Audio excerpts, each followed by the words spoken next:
Salam dostlar, bu günləri biz sizinlə 1956-cı ildə keçirilən Robert James Fisher ilə Donald Barney arasındakı oyuna baxacağıq. Bu oyun əsrin oyunu hesab olunur. Çox gedişli kombinasiyalar və strategiyalar mövcuddur. Burada 13 yaşlı Robert James xaliqələr yaratmışdır və bundan tanınmışdır. Gəlin bir yerdə oyuna baxalım, oyunu analiz edək. Gördüyünüz kimi bu oyunda 3 ən yaxşı gediş olmuşdur Fisher tərəfindən və həmin 3 gediş oyunun taleyini həll eləmişdir. Oyun başlanğıcında Donald at F3 eləyərək reti açılışı istifadə etmişdir. Fisherin ilk gedişi isə at F6 gedişi olmuşdur və bundan sonra Donald C4 etmişdir. Fisher isə C6 piyadasını önə çəkərək qara filini diaqonala yerləşdirmək istəyir. Donald isə atını C3 xanasına yerləşdirir. Fisher qara filini C7 xanasına qoyaraq diaqonala nəzarət etmək istəyir və bundan sonra Donald D4 sürüşü eləyərək vəzir qambitinə keçid etmişdir. Gördüyünüz kimi Donald reti açılışından vəzir qambitinə keçid etmişdir və Fisher əlbəttə ki qala qurmuşdur və Donald qara filini F4 xanasına yerləşdirir. Bu gedişdən sonra Fisher piyadasını D5 sürüşü eləyərək Grünfeld müdafiəsinə keçmişdir. Fisherin bu oyunu Grünfeld müdafiəsinin qeyri-ənənəvi variantıdır. Vəzir qambitində bildiyiniz kimi vəzir cinahından hücuma başlanılır və Donald vəzirini B3 xanasına yerləşdirərək vəzir cinahından hücumu planlaşdırır. Həmçində D5 piyadasına təzyiq göstərir. Əlbəttə ki, Fisher bu təzyiqi qısa çəkir, çünki C4 piyadasını vuraraq rəqibin təhdid yaradacaq piyadasını ortadan götürür. Əlbəttə ki, Donald bu piyadanı vəzirlə götürür. Bundan sonra Fisher C6 gedişi eləyərək gördüyünüz kimi Donaldın D4 piyadasının qabağa gəlməyinin qarşısını almaq istəyir. Çünki gələcək oyunlarda əgər D4-dəki piyada D5-ə gələrsə də piyada ilə götürsün deyə C6 gedişi eləyir Fisher. Donald mərkəzə tam nəzarət etmək istəyir. Ona görə də birbaşa Y4 sürüşü eləyərək Fisherin C6 piyadasına təzyiq göstərəcək növbəti gedişlərdə. Fisher isə atını çıxmaq istəyir və atını A6 xanasından çıxmaq istəmir. Çünki ola bilər ki, vəziri çəkib ağ fillə atı vura bilər və Fisherin piyadası dubl vəziyyətinə düşə bilər. Ona görə də öz atını D7 xanasından vəzirin önündən çıxartmaq istəyir. Sonrakı gedişdə isə B6 xanasına yerləşdirib vəzirinə hücum etmək istəyir və növbəti gedişdə Donald A1-dəki topunu D1 xanasına yerləşdirərək mərkəzdən piyada ilə hücuma başlamaq istəyir və topu isə onun arxasında müdafiə kimi D1 xanasında yerləşdirir. Və Fisherin gözlənilən həmləsi gəlir. Əlbəttə ki, atını B6 xanasına yerləşdirərək vəzirə hücum eləyir. Donald isə öz vəzirini C5 xanasına yerləşdirir. Növbəti gedişdə Fisher öz filindən atına hücum eləyir rəqibin. Filin C4 xanasına gəlməyi maraqlı gedişdir. Baxırsınız ki, rəqibin böyük qala qurması artıq mümkün deyil, çünki topunu hərəkət elətdirib, həmçinin də böyük qala qurmada 2 piyada var. Ancaq əgər Fisher atı vursa, Donald məcburdur ki, C2 piyadası ilə fili vursun və bundan sonra artıq Donaldın kiçik qala qurması da artıq təhlükəli olacaqdır. Çünki şahın önü açıq olacaq. Ona görə Robert Jamesin bu gedişi maraqlı gedişidir və təhlükə yaradacaq gedişi. Və Fisher istəyir ki, Donald qala qurmasın, şahı mərkəzdə qalsın və mərkəzdə rəqibə hücum eləsin. Donaldın isə planları qarışıqdır. Hələ planlarından onun bir şey anlamaq olmur. Donald isə növbəti gedişdə filini C5 xanasına qoyaraq atına hücum eləmək istəyir. Bu gedişdə heç bir strategik fikir yox idi, heç bir məntiq yox idi. Fisher növbəti gedişində çox maraqlı gediş eləyir. Belə ki, atını A4 xanasına yerləşdirərək rəqibin vəzirinə, həm də C3 atına hücum eləyir. Burada görürsünüz ki, Donald həmin atı C3 atı ilə götürə bilər. Ancaq Donald həmin atı C3 atı ilə götürsəydi, mərkəz piyadası boşda qalacaqdı. Gördüyünüz kimi həm vəzirinə, həm filinə hücum eləyəcəkdi və Donaldın vəzirinin mərkəzdə gedəcək yeri olmadığından gələcəkdi C4 xanasına və bundan sonra artıq C5 fili boşda qalırdı. Bu vəziyyətdə vəzirini hərəkət elətdirməyi üstün bilir. Çünki vəzirini əgər hərəkət elətdirsə, həm mərkəz piyadası boşda qalmayacaqdı, həm də fili boşda qalmırdı. Ona görə də vəzirini hərəkət elətdirməyi üstün bilir. Bundan sonra artıq Fisher atları dəyişir və Donald həmin atı öz B2 piyadası ilə götürür. Bu gedişdən sonra Fisher növbəti gedişini eləyir. Mərkəzdəki Y4 piyadasını artıq vurur və rəqibin filinə hücum eləyir. Əlbəttə ki, Donald bu təhdidə uyğun olaraq rəqibin Y7 piyadasını öz fili ilə götürərək həm topuna, həm vəzirinə rəqibin hücum eləyir. Vəzir qoruyur, artıq vəzir həmin fiquru vura bilmir. Bundan sonra Fisher vəzirini B6 xanasına yerləşdirir. Əlbəttə ki, topu rəqibə verir və Fisherin bundan sonra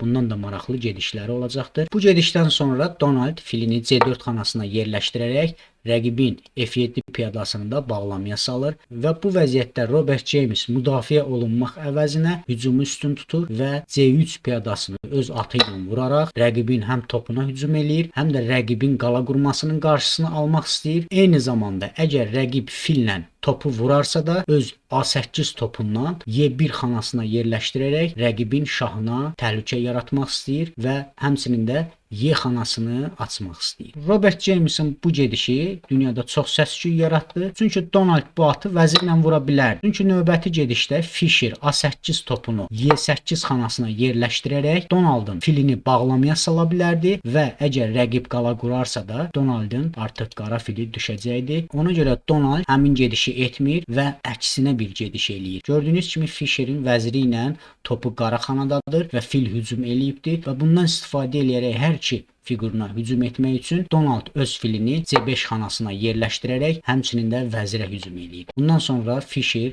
F8 xanasındakı topu ilə Y8-dən rəqibə şah verir. Əlbəttə ki, şahın burada önünə qoymağa heç bir figuru yoxdur. Ağ fili qoya bilərdi. Ağ fili isə at vururdu. Ona görə də rəqib məcbur olur ki, F1 xanasına çəkir öz şahını. Bundan sonra gördüyünüz kimi artıq vəzir vurula bilər. Ancaq burada Fischer vəzirini çəkmir, növbəti hücuma hazırlaşır. Belə ki, öz ağ filini Y6 xanasına yerləşdirir və bu da gördüyünüz kimi ən gözəl gedişlərdən biri sayılır. Donald Fischer'in vəzir fədasını əldən vermək istəmir. Əlbəttə ki, qara fili ilə vəzirini götürür. Bu gedişlərdən sonra Fischer növbəti hücum həmləsini eləyir. Belə ki, C4 filini öz fili ilə vuraraq rəqibə şah verir. Şahın əlbəttə ki, bir gedişi var. C1 xanasına qayıdır və atla yenə şah verir. Donald isə burada məcburdur ki, F1 xanasına yenə geri qayıtsın və Fischer mərkəz piyadasını öz atı ilə götürərək açıq fillə şah verir və burada gördüyünüz kimi fil atı vura bilmir. Çünki fillə şah veribdir və şah yenə məcburdur ki, C1 xanasına qayıtsın və Fischer bundan sonra yenə şah verir və atını lazımı yerə çəkmək istəyir. Bundan Donald yenə növbəti gedişdə F1 gediş eləyir və atını yenə çəkərək şah verir. Və növbəti gedişdə Fischer artıq B6 xanasında olan Donaldın qara filini vuraraq piyada ilə vəzirə açıq topla hücum eləyir. B4 xanasına qayıtmalıdır. Çünki atı vura bilmir. Fil qoruyur və rəqibin ağ filinə hücum eləyir və bu gedişdən sonra Fischer yenə təhdid həmləsi eləyir. Əlbəttə ki, topunu A4 xanasına yerləşdirərək həm də ağ filinin mövqeyini qoruyur. Ağ filini həm müdafiə eləyir, həmçinin də Donaldın vəzirinə hücum eləyir. B6 xanasında yerləşən piyadanı öz vəziri ilə götürərək həmçinin də vəzirini təhlükədən uzaqlaşdırır. Fischer əlbəttə ki, rəqibin D1 xanasında yerləşən topunu öz atı ilə vurur. Donaldın vəziyyəti pisdir. Ona görə də H2 piyadasını H3 xanasına yerləşdirərək həmçinin də şahına bir çıxış yeri hazırlayır ki, növbəti gedişdə əgər topların hücumu olarsa da mata düşməsin deyə. Və bundan sonra Fischer artıq rəqibin vəzir cinahında olan bütün figurları, bütün piyadaları və gördüyünüz kimi rəqibin vəzir cinahında heç bir figur və heç bir piyada yoxdur. Öz figurları ilə təmizləyir. Belə ki, bir A2 piyadası qalmışdı. Onu da topu ilə götürür və Fischer'in bütün figurları aktivdir. Ancaq Donald hələ öz şahını təhlükəsiz mövqeyə çıxartmağa çalışır. Və əlbəttə ki, H3 gedişindən sonra Donaldın növbəti gedişi şahını təhlükəsiz mövqe olan H2 xanasına yerləşdirmək oldu.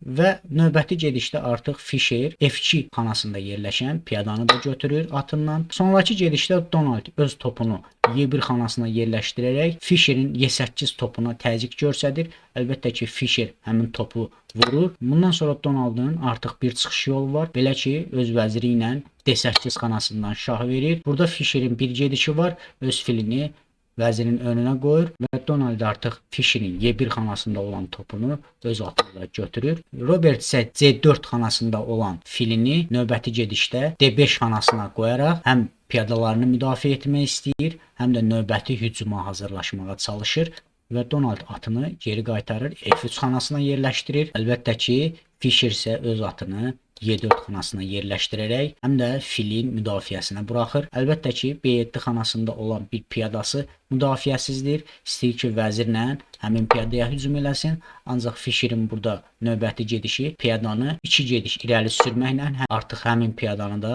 müdafiədə saxlayır. Donaldın figurları yox. Bir vəzir, bir at və 2 piyada qalıbdır. Ancaq Fischer'in piyadaları müdafiədədir və bütün figurları bir-birini müdafiə eləyir. Burada Donaldın heç bir gedişi yoxdur və Donald artıq şah cinahına hücum etmək üçün məcburdur ki, öz piyadasını irəli sürsün. Əlbəttə ki, piyadanı H4 sürüşü eləyir və bu sürüşün də qarşısını almaq üçün əlbəttə ki, Fischer birbaşa piyadasını 2 gediş edərək həmin piyadanın önünü kəsir. Növbəti gedişdə atı D7 xanasına yerləşdirərək, Donald atını Y5 xanasına yerləşdirərək Fischerin qara filinə hücum etmək istəyir. Əlbəttə ki, Fischerin də fili bağlamadadır. Ona görə də şahını G7 xanasına oynayır ki, növbəti gedişdə qara filini də hərəkət eləyə bilsin. Və bundan sonra Donald öz şahını G1 xanasına yerləşdirir. Çünki Fischer ola bilər ki, qara filini D6 xanasına yerləşdirsin və Donaldın atını bağlamaya salsın. Ona görə də atı bağlamaya salmamaqdan ötürü Donald öz şahını G1 xanasına oynayır. Və bundan sonra da Fischerin əks hücumları başlayır. Belə ki, qara fili ilə C5 xanasından şah verir. Şahını burada geri oynaya bilərdi. Ancaq F1 xanasına oynamağı məsləhət görür. Bundan sonra artıq atla şah verir. Şahın artıq bir gedişi var. Gördüyünüz kimi Fischer artıq fillərlə şahı küncə çəkməyə çalışır və qara fili ilə B4 xanasından yenə şah verir. Şahın bir gedişi var və artıq ağ filin növbəsidir. Ağ fili ilə B3-dən şah verir. Şahın yenə bir gedişi var və növbəti gedişdə əlbəttə ki, atlı ilə şah verir. Şahın yenə bir gedişi var. B1 xanasına qayıdır və yenə C3 xanasından atı ilə şah verir. Şahın yenə bir gedişi var.